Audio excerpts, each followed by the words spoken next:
लिए आपका बेस जो है वो कम से कम 11th का बेस जो है वो बेटर होना चाहिए। 50% सिलेबस पढ़ करके आप 100% एग्जामिनेशन का क्वेश्चन जो है वो सॉल्व कर सकते हैं। सिलेबस ना लेकर के वो हाफ सिलेबस लेकर के और उसको डिटेल्स, ठीक है। तो मॉडल टेस्ट पेपर बोर्ड के लिए ही आता है वो, ठीक है ना, वो स्पेशली बोर्ड के लिए आता है। नमस्कार, आप देख रहे हैं न्यूज़ पीआर। मैं हूं आपके साथ रूपम सिंह। अभी 4 फरवरी से इंटरमीडिएट के एग्ज़ाम होने वाले हैं और ऐसे में बच्चों को ये नहीं समझ में आता है कि इतनी जल्दी में हम लोग तैयारी कैसे करें और एग्ज़ाम को कैसे क्रैक करें। इसके लिए आज हमारे साथ अभिषेक रंजन सर जुड़े हुए हैं, जो कि कॉमर्स टीचर हैं, और ये हमसे हमारे साथ जुड़े हुए हैं। हमसे बात करेंगे, बच्चों को गाइडलाइन करेंगे कि बच्चे किस तरह से तैयारी करें। जो भी न्यूज़ पीआर से बच्चे जुड़े हुए हैं वो इनसे।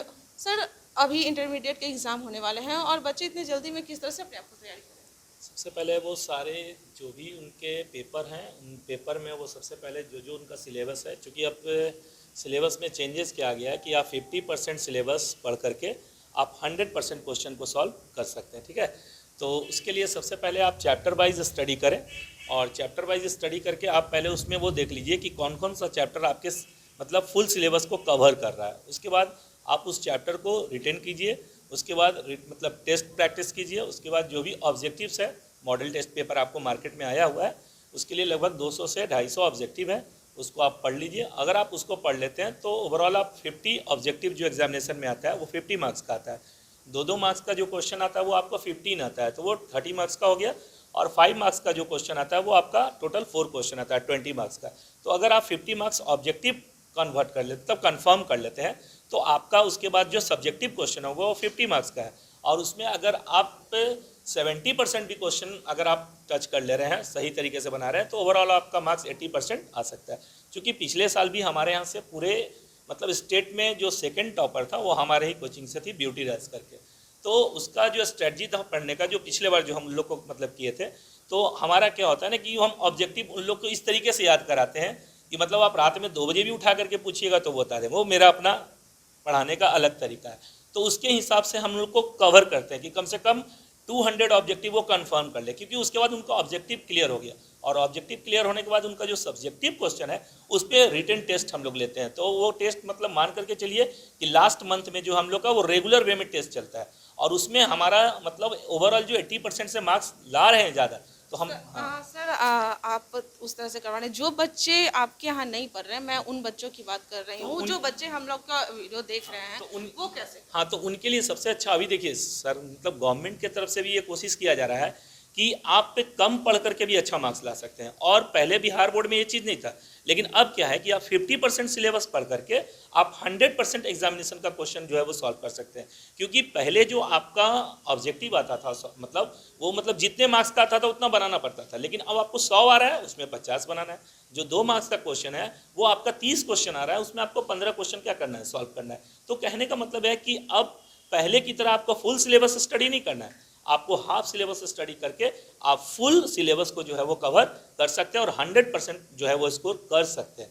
पहले बिहार बोर्ड में ये चीज़ नहीं था, लेकिन अब गवर्नमेंट भी ये चीज़ सपोर्ट कर रहा है कि कोविड के कारण पढ़ाई लिखाई का जो सिस्टम है वो चेंज हो चुका है, क्योंकि पढ़ाई का भी वैसा माहौल हो नहीं रहा है। और जो आपका ऑनलाइन क्लासेस है वो पॉसिबल नहीं है कि हर बच्चे को वो फैसिलिटीज़ प्रोवाइड हो सके, क्योंकि सबके पास सब तरह का प्रॉब्लम है। तो अभी के समय में उनको बस अपना जो बुक है उसको लेकर के अपना जो सिस्टमेटिक तरीके से चैप्टर वाइज जो है वो स्टडी करना पड़ेगा। फुल सिलेबस ना लेकर के वो हाफ सिलेबस लेकर के और उसको डिटेल्स में पढ़े, मेरे हिसाब से बेटर यही है। हाफ सिलेबस में किस तरह से?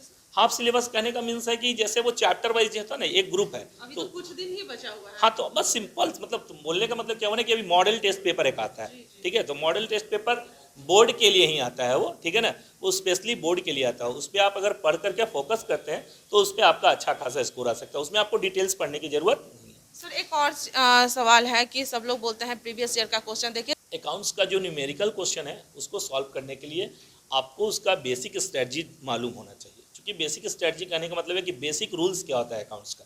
अगर बेसिक रूल्स अगर आपको याद है और उसमें भी न्यूमेरिकल क्वेश्चन अगर आप नहीं अटेम्प्ट करते हैं, तो अब उसके लिए भी जो है वो एग्जामिनेशन में एक चीज़ आपको ऑफर दिया गया है कि आप उसके जगह पे अल्टरनेटिव में आप सब्जेक्टिव क्वेश्चन क्या कर सकते हैं, सॉल्व कर सकते हैं। अगर न्यूमेरिकल आप शुरू से नहीं पढ़ें तो प्रॉब्लम होगा, सिंपल सा बात है। लेकिन उसका अब एक ऑप्शन आपको आ चुका है कि उसके अगेंस्ट में जो है उसके इक्विवेलेंट में एक क्वेश्चन और आपको एक्स्ट्रा दिया जाता है, जिसको लेकर के आप क्वेश्चन सॉल्व कर सकते हैं। और न्यूमेरिकल क्वेश्चन के लिए आपका बेस जो है वो कम से कम 11th का बेस जो है वो बेटर होना चाहिए, तभी न्यूमेरिकल क्वेश्चन आप सही तरीके से सॉल्व कर सकते हैं। उनके लिए लास्ट अब यही होगा कि वो बिल्कुल ही सिस्टमैटिक तरीके से तो नहीं कहेंगे, गेस वाइज क्वेश्चन अब वो करें।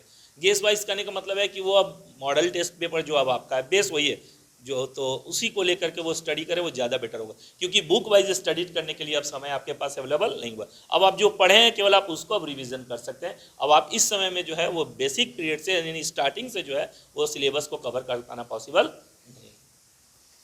चलिए, बहुत बहुत धन्यवाद आपका सर। तो आपने सुना कि अभी जितने भी दिन बचे हुए हैं तैयारी के लिए आप जुट जाएं उसमें, और जो भी आपका जो प्रीवियस ईयर का क्वेश्चन है जिसमें रिपीटेड जो क्वेश्चन है उसे उस क्वेश्चन पर ज़्यादा ध्यान दें। हालांकि ज़्यादा डिटेल में नहीं जाएं, लेकिन जो रिपीटेड क्वेश्चन है उस पर ज़्यादा फोकस करें। फिलहाल बने रहे न्यूज़ पीआर के साथ। धन्यवाद।